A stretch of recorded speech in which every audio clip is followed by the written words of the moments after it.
Hoy regresamos a la exposición consecutiva del Evangelio según Marcos, en el capítulo 8, donde habíamos quedado anteriormente. Marcos capítulo 8.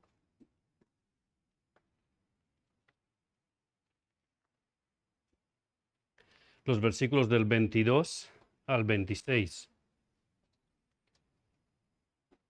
Gracias, hermano.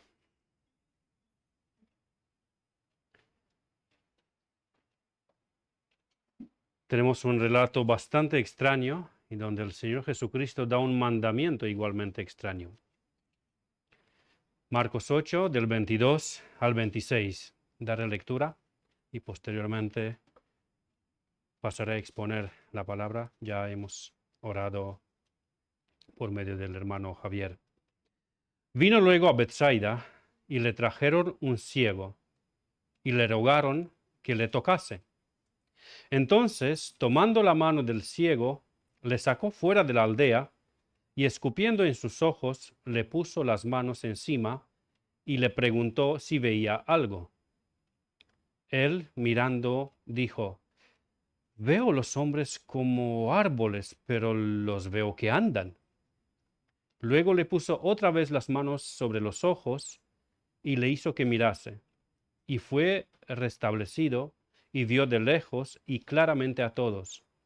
Y lo envió a su casa diciendo: No entres en la aldea, ni lo digas a nadie en la aldea. Amén. Marcos es el único de los 4 evangelistas que describe este milagro. Esta señal ocurre en una aldea pesquera de nombre Bethsaida, como hemos leído en el versículo 22. Esa aldea estaba a la orilla del mar de Galilea, o mejor dicho, el lago de Galilea, porque era una acumulación de agua dulce. Se encontraba en la parte norte del lago de Galilea, a una distancia bastante corta de Capernaum, y muy cerca a donde el río Jordán desembocaba en ese mar de Galilea. Era la aldea natural de 3 de los discípulos, Pedro, Andrés y Felipe. El tetrarca Herodes Felipe, hermano de Herodes Antipa, con cual ya nos hemos topado varias veces en las semanas y los meses anteriores, el que decapitó, ese Herodes Antipa, que decapitó a Juan el Bautista. En esa aldea, Bethsaida, estaba bajo el tetrarcado de su hermano, de Felipe, Herodes Felipe. Y ese Herodes Felipe transformó esa aldea, la amplió y la transformó en una ciudad. Por eso algunos comentaristas, algunos evangelistas, cuando hablan de Bethsaida, lo llaman aldea y otros lo llaman ciudad. Porque en su origen fue una aldea, pero Herodes Felipe la amplió, la agrandó y la transformó en una ciudad. En honor a la hija del emperador Augusto, le puso de segundo nombre a la aldea Betania, también Julia, así que era conocida como, perdón, Betania no, Bethsaida, era conocida como Bethsaida Julia. En Bethsaida, el Señor había hecho muchos milagros. Uno de ellos fue la primera multiplicación de los panes y los peces, cuando Jesús alimentó unos 5,000 hombres, aparte de las mujeres y los niños que estaban ahí presentes. Pero, a pesar de los milagros, del número de milagros y de la grandeza de esos milagros que el Señor Jesucristo había hecho en Bethsaida, a pesar de eso, los habitantes de Bethsaida no se arrepintieron en gran número. Y eso lo vemos como un juicio de condenación que el Señor Jesucristo lo dicta en Mateo 11, versículos del 20 al 24, si queréis seguir la lectura. En Mateo 11, del 20 al 24, leemos lo siguiente. Entonces comenzó a reconvenir a las ciudades en las cuales había hecho muchos de sus milagros, porque no se habían arrepentido, diciendo: Ay de ti, Corazín, ay de ti, Bethsaida, Porque si en Tiro y en Sidón se hubieran hecho los milagros que han sido hechos en vosotras, tiempo ha que se hubieran arrepentido en silicio y en ceniza. Por tanto, os digo que en el día del juicio será más tolerable el castigo para Tiro y para Sidón que para vosotras.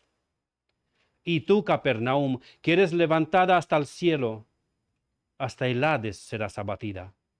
Porque si en Sodoma se hubieran hecho los milagros que han sido hechos en ti, habría permanecido hasta el día de hoy. Por tanto, os digo que en el día del juicio será más tolerable el castigo para la tierra de Sodoma que para ti. Este texto nos dice varias cosas. Primero, es que el castigo en el infierno, aunque igualmente eterno para todas las personas que habitaban aquellas ciudades impenitentes, Corazón, Bethsaida y Capernaum, para los habitantes de esas ciudades será más severo que incluso para Sodoma, Tiro y Sidón. Ciudades ampliamente conocidas por sus niveles de pecados muy escandalosos. Pero Jesús dice que en el día del juicio, y se refiere al juicio eterno, el castigo de Dios será más tolerable para los sodomitas que para los habitantes de Bethsaida.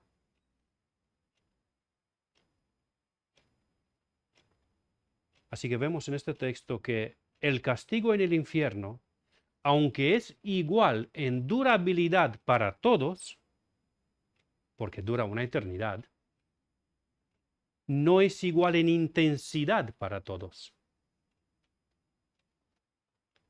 sino que Dios en su justicia perfecta castiga a cada uno según su maldad y según el nivel de revelación de Dios que haya tenido cada uno. Lo segundo que vemos de ese texto es que la cantidad de milagros no garantiza que la gente reaccione con arrepentimiento y fe. Se han hecho muchos milagros ahí, pero no por eso se arrepintieron y creyeron. Se han hecho muchos milagros en Bethsaida, pero no porque esa aldea o esa ciudad era más santa, había más creyentes ahí que en otros lugares, sino, según el juicio del Señor Jesucristo, vemos que era todo lo contrario. A pesar de la multitud de milagros y de la grandeza de los milagros, muy pocas personas se han convertido de esas aldeas, de esta aldea. Lo tercero que vemos en este texto es que no hay una igualdad de oportunidades para todos los seres humanos para salvación. Y que la famosa afirmación arminiana de que Dios da la oportunidad de salvación a todos por igual, pero solo consigue salvar a aquellos que puede salvar, no es cierta. Porque Jesús afirma: ay de ti, Bethsaida, porque si en Tiro y en Sidón se hubieran hecho los milagros que han sido hechos en vosotras, tiempo ha que se hubieran arrepentido en cilicios y ceniza. Entonces, si en Tiro y Sidón se hubieran hecho los milagros que se hicieron en Bethsaida, se hubieran arrepentido, ¿verdad? Es lo que dice el Señor Jesucristo. Si en Tiro y Sidón se hubieran hecho los milagros que se han hecho en Bethsaida y en Corazín, los habitantes de Tiro y Sidón se habían arrepentido. ¿Por qué no hizo el Señor los milagros necesarios en Sodoma, Tiro y Sidón hasta que se arrepintiesen? No lo sabemos con exactitud, pero sí sabemos que Él es soberano para salvar eficaz y perpetuamente a todo a quien Él quiere. En cuarto lugar, recordando también el texto de Mateo 10, 14 y 15, vemos una similitud respecto a la gravedad del castigo para los habitantes de Bethsaida con la gravedad del castigo eterno para aquellos que no recibieron el mensaje del Evangelio. Cuando el Señor Jesucristo envió a los 12 discípulos para predicar el Evangelio, les dio una directriz. Seguidme en Mateo 10, 14 y 15. el Señor Jesucristo les dice lo siguiente: y si alguno no os recibiere, ni oyere vuestras palabras, salid de aquella casa o ciudad y sacudid el polvo de vuestros pies. De cierto os digo que en el día del juicio será más tolerable el castigo para la tierra de Sodoma y de Gomorra que para aquella ciudad. Así que vemos una similitud de gravedad tanto para los habitantes de Bethsaida, que habían visto muchos milagros del Señor Jesucristo, como para aquellos que habían rechazado el mensaje del Evangelio de nuestro Señor. Para aquellos que rechazaban el Evangelio predicado para los discípulos del Señor, el castigo incluía dos cosas. Uno, se les dejaba sin testimonio. El Señor le dijo a los discípulos: si no os recibieren, sacudid el polvo de los pies y salid de ahí. Se les deja sin testimonio. Se les deja sin evangelio.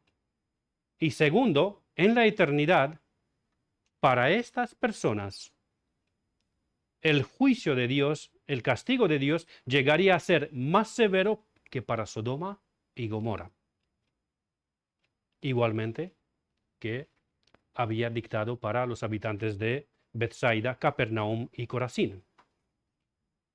Según el comentarista Matthew Henry, esa fue probablemente la razón por la cual Jesús no hizo el milagro en la aldea de Bethsaida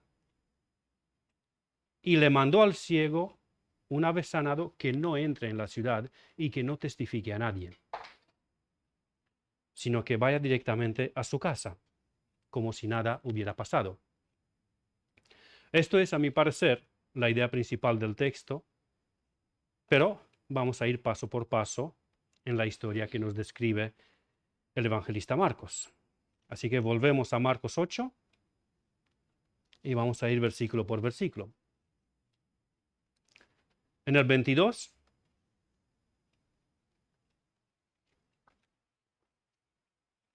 leemos: vino luego a Bethsaida y le trajeron un ciego y le rogaron que le tocase.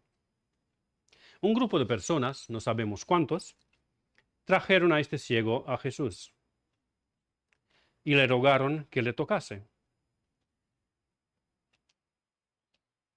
Después de este punto, este grupo de familiares, amigos, vecinos, conocidos o quien fueran, desaparecieron de la escena. Una posible alternativa de la situación es que este grupo tuvo una actitud positiva, porque trajeron a un necesitado a Jesús, le rogaron por él, le rogaron que lo tocase, y posteriormente desaparecieron de la escena porque ellos no eran los protagonistas. Y si por acaso siguieron a Jesús, a los discípulos y al ciego fuera de la aldea, Marcos no escribió nada de ellos porque no tuvieron ninguna participación relevante. Otra alternativa sería que esas personas que trajeron al ciego ante Jesús tuvieron una actitud solo parcialmente interesada. Y que una vez que trajeron al ciego ante Jesús y le rogaron por él, se fueron a sus asuntos y se olvidaron del ciego y también de Jesús. Ellos eran habitantes de Bethsaida, ya habían visto muchos milagros. Un ciego más sanado por Jesús no era tan extraordinario para cautivar la atención de ellos. No sabemos con exactitud cómo fue, aunque os confieso que yo estoy más inclinado hacia la segunda alternativa y en sintonía con Matthew Henry, y sospecho que los de Bethsaida se habían acostumbrado a lo extraordinario y maravilloso de Jesús, de tal manera que la sanación del ciego ya no les impactará tanto. Por favor, si podíamos silenciar ese teléfono. ¿Perdón? Esos. Si hay más, pues, por favor, sí, silencien los teléfonos. Ahora, en aplicación a nosotros, indiferentemente de cómo fue, podemos aprender de los dos posibles escenarios. Si estos hombres tuvieron una actitud positiva Si tuvieron compasión de un pobre ciego y le trajeron al que le podría ayudar y le rogaron humilde e insistentemente para que le tocase y posteriormente ocuparon su lugar en la sombra porque Cristo es el que debe tener el protagonismo, si eso fue así, podemos aprender de ellos y seguirles el ejemplo, siendo compasivos con los necesitados, traerlos ante el Señor en oración y posteriormente hacernos a un lado para dejarle el protagonismo y la gloria al único que en verdad la merece, nuestro Señor Jesucristo. Pero si estos hombres tuvieron una actitud negativa, si se limitaron a traer a ese ciego ante Jesús y le rogaron por él, porque así era el protocolo, y luego se fueron a sus casas y se olvidaron tanto del ciego como de Jesús porque ya estaban acostumbrados a lo extraordinario y milagroso,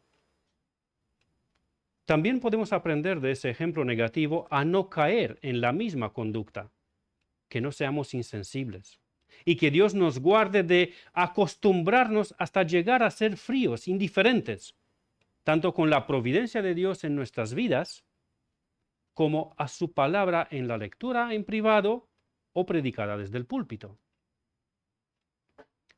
Que Dios nos guarde a familiarizarnos demasiado con lo extraordinario de Dios y que nos ayude a seguir siendo sensibles a su palabra y a su providencia en nuestras vidas. Volviendo al texto, versículo 23, el siguiente. Entonces, tomando la mano del ciego, le sacó fuera de la aldea y escupiendo en sus ojos, le puso las manos encima y le preguntó si veía algo. Llama la atención la compasión y la ternura de nuestro Señor Jesucristo, que Él mismo tomó la mano del ciego y lo llevó a las afueras de la aldea. Cristo fue la guía del ciego. Tuvo que ser algo extraordinario para el ciego que Cristo mismo lo lleve de la mano. Escuchando un mensaje de Miguel Núñez sobre este pasaje, llamó mi atención una ilustración que el hermano dio en ese sermón. Y dice así la ilustración. El 25 de diciembre de 1939, al inicio de la Segunda Guerra Mundial, el rey Jorge VI, rey de Inglaterra, se vistió con su uniforme de almirante de la Armada, queriendo dar un discurso esperanzador, un discurso que quede reflejado en la historia, pero no sabiendo mucho qué decir, leyó un poema de Minnie Haskins intitulado Dios sabe, pero más conocido bajo el nombre La entrada del año. El poema dice lo siguiente. Y le dije al hombre que estaba a la puerta del año, dame una luz para que pueda caminar con seguridad hacia lo desconocido. Y él me respondió, sal a la oscuridad y pon tu mano en la mano de Dios. Eso será para ti mejor que la luz y más seguro que un camino conocido. Así que salí y encontrando la mano de Dios, anduve alegremente en la noche y me llevó hasta las colinas y el amanecer en el solitario oriente. Así que el corazón esté quieto. ¿Qué necesita nuestra pequeña vida, nuestra vida humana para saber si Dios tiene comprensión?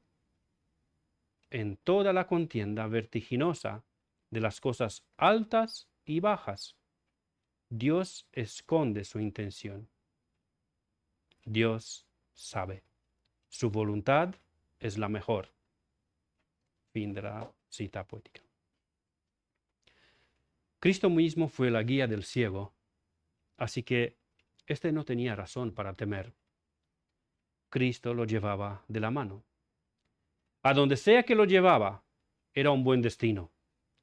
Era para su bien, era para su bendición.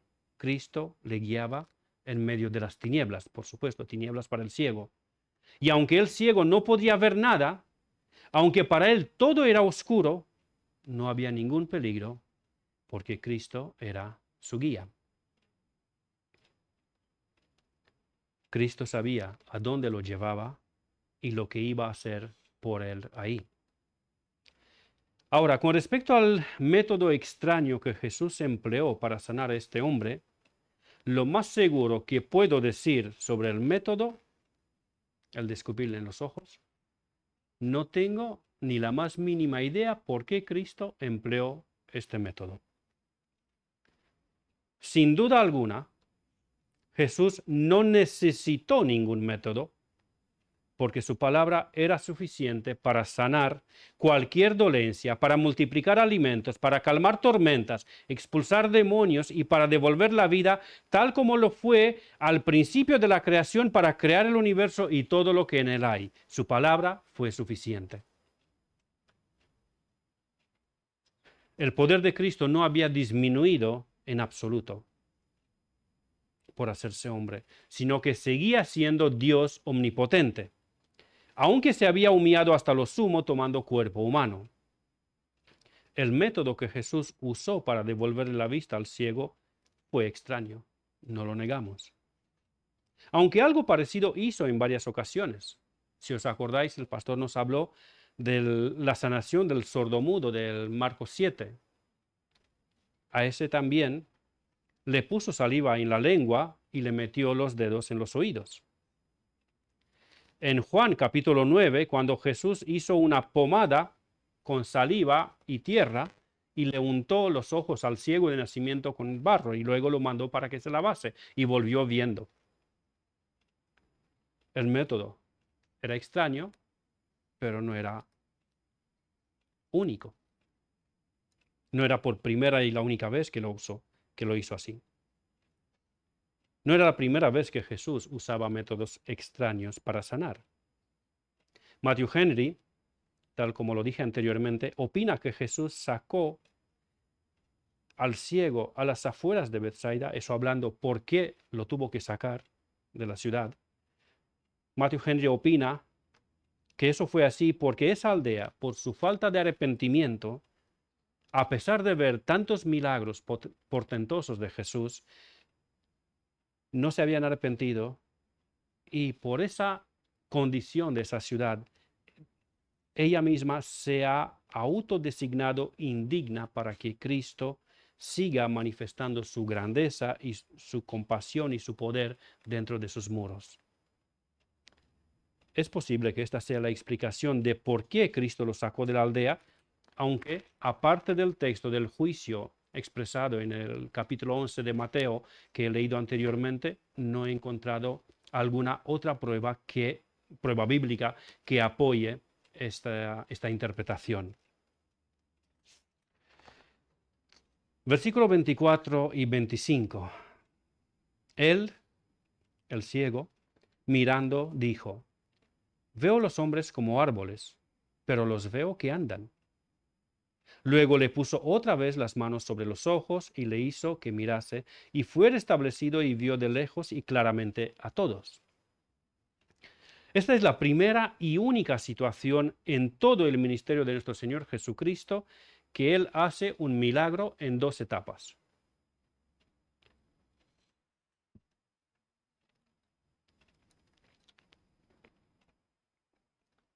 Supongo que nadie que tenga un mínimo de conocimiento bíblico piense que al Señor no le salió bien la sanación a la primera y tuvo que hacerlo la segunda vez.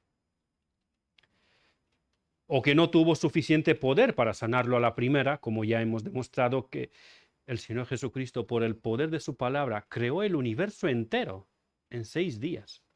Y lo hubiera podido crear en un día, pero fue un patrón que el Señor quiso mostrar con eso. No es que necesitó 6 días el Señor para crear el universo, sino que lo hizo en 6 días para crear un patrón. No. Al Señor Jesucristo no es que no le salió bien a la primera. No es que le faltó poder. No es que la falta de fe del ciego no le permitió a Cristo que lo sane a la primera. Cualquier afirmación de este estilo o algo parecido es simplemente absurda.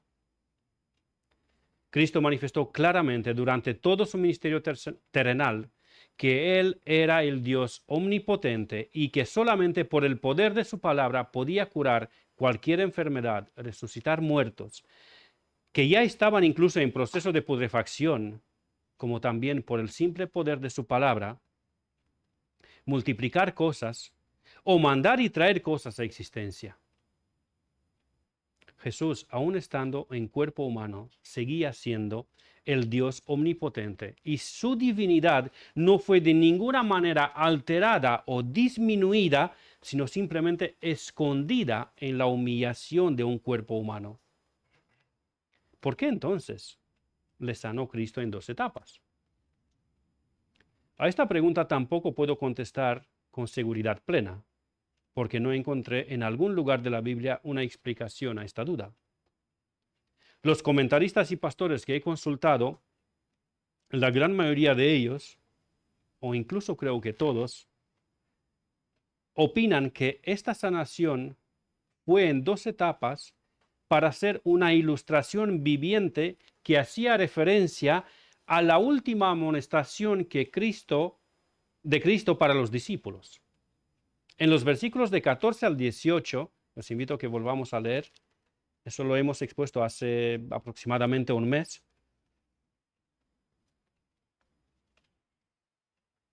Dice así: habían olvidado de traer pan, y no tenían sino un pan consigo en la barca.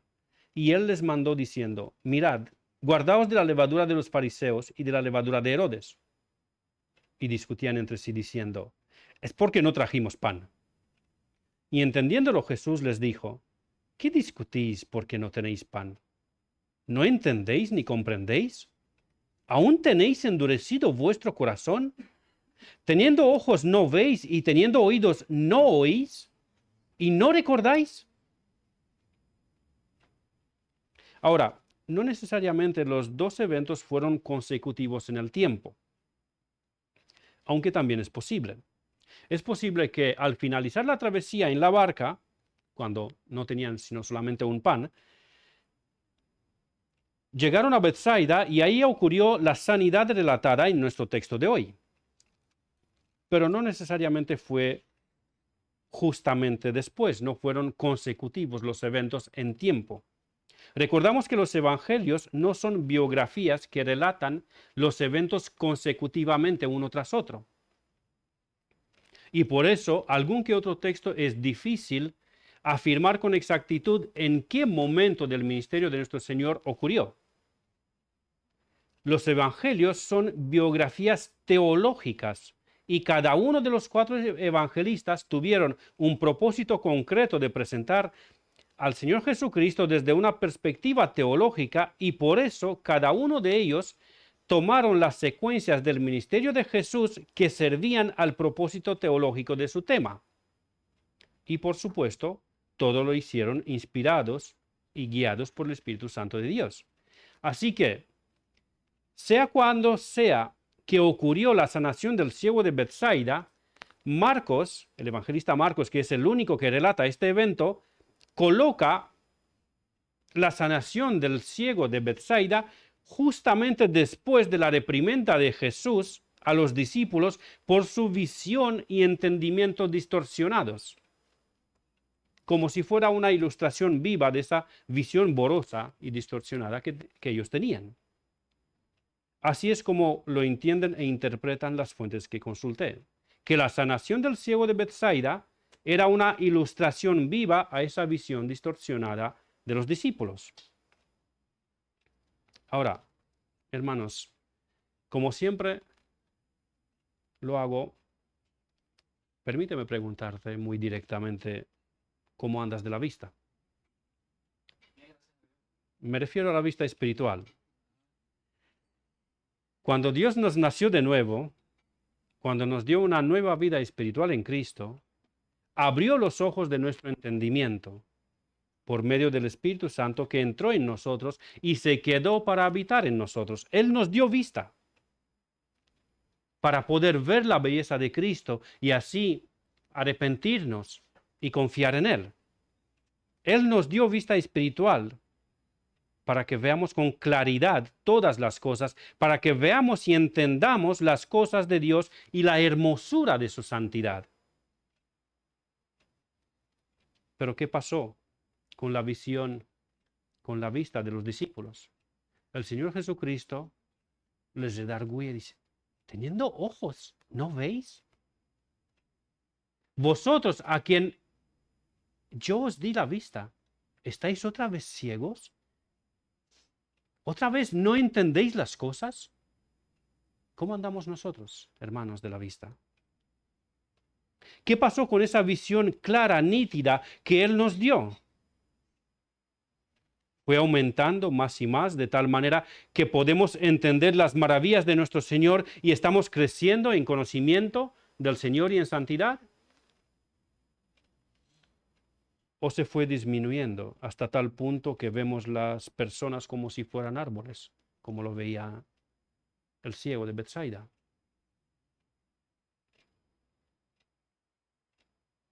Si tu discernimiento espiritual ha ido aumentando, gloria a Dios. Sigue escudriñando las maravillas de Dios y su persona, para que así puedas conocerle más y más y así glorificarle, y así tu vista espiritual va a ir mejorando cada vez más. Y vas a conocer cada vez más y mejor a tu Señor. Pero si tu visión se ha ido perdiendo, se ha ido disminuyendo, acuérdate de dónde has caído y arrepiéntete.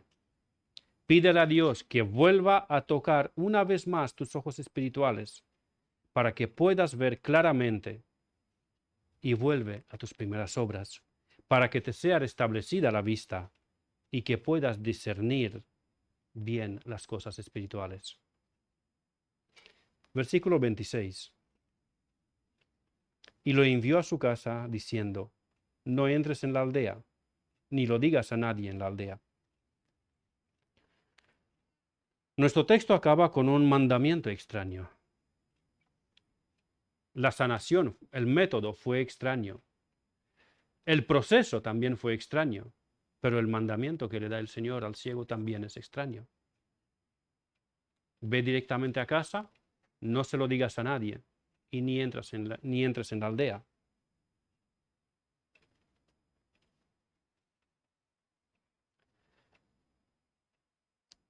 Al parecer, como el ciego dijo que al principio veía a los hombres como árboles que andaban, ese hombre no había nacido ciego, porque sabía qué apariencia tenían unos árboles. Es posible que perdió la vista por algún accidente o por alguna enfermedad. Y Jesús le dice, vete directamente a casa, como si nada había pasado, como si de una curación normal, sin intervención milagrosa de Dios, había ocurrido. Jesús no quiso que se supiera en la aldea que Él le devolvió la vista al ciego, sino que le mandó a su casa directamente. Betsaida era tan familiarizada con los milagros y los prodigios de Jesús que ni se percatarían de un milagro más. Fácilmente podría pasar desapercibido. El juicio de Dios había llegado a Betsaida,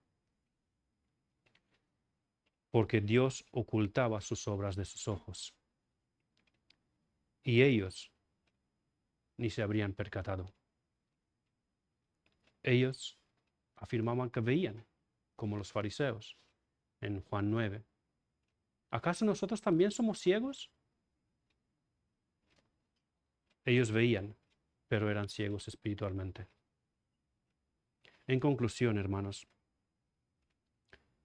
en conclusión de este mensaje, quiero traer una advertencia muy seria para los aquí presentes que aún no han entregado su vida a Cristo.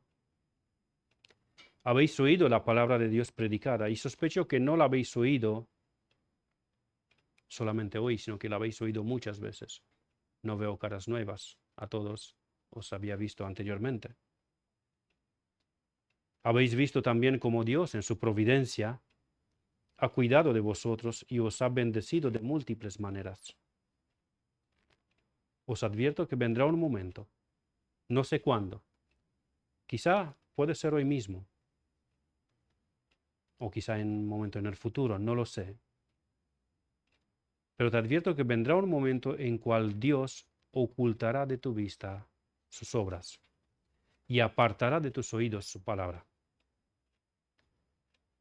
Esto es el equivalente a tu condenación. ¿Por qué no aprovechas que hoy Dios te ofrece aún la gracia en su Hijo amado por medio de esta predicación? Dios te manda que te arrepientas de tus pecados y que creas que en Cristo hay perdón de pecados, porque Él cargó en la cruz los pecados de pecadores como tú y como yo. ¿Por qué no vienes aún a los pies de Cristo en arrepentimiento y fe? Ven a Él, y Él será tu bendito Salvador y Señor eternamente. Querido amigo, no dejes que este mensaje y todos los que has oído hasta ahora, y los que posiblemente los oirás en adelante, si Dios así lo permite, no dejes que este mensaje sea para testimonio en tu condenación por rechazar el Evangelio de Cristo. Acuérdate lo que el Señor Jesucristo les ha dicho a los discípulos: sacudid el polvo de vuestros pies, que será en testimonio para ellos en el día del juicio. Y más tolerable va a ser el castigo para Sodoma y Gomorra que para ti, que has rechazado el mensaje del Evangelio. Ten misericordia de tu alma y arrepiéntete y cree en Cristo para salvación de tus pecados, y serás salvo. Quiera Dios que nadie aquí comparta el destino de Bethsaida, sino que todos estemos en gloria con Cristo, alabándolo y glorificándolo toda la eternidad por su gracia bendita para con nosotros. Amén.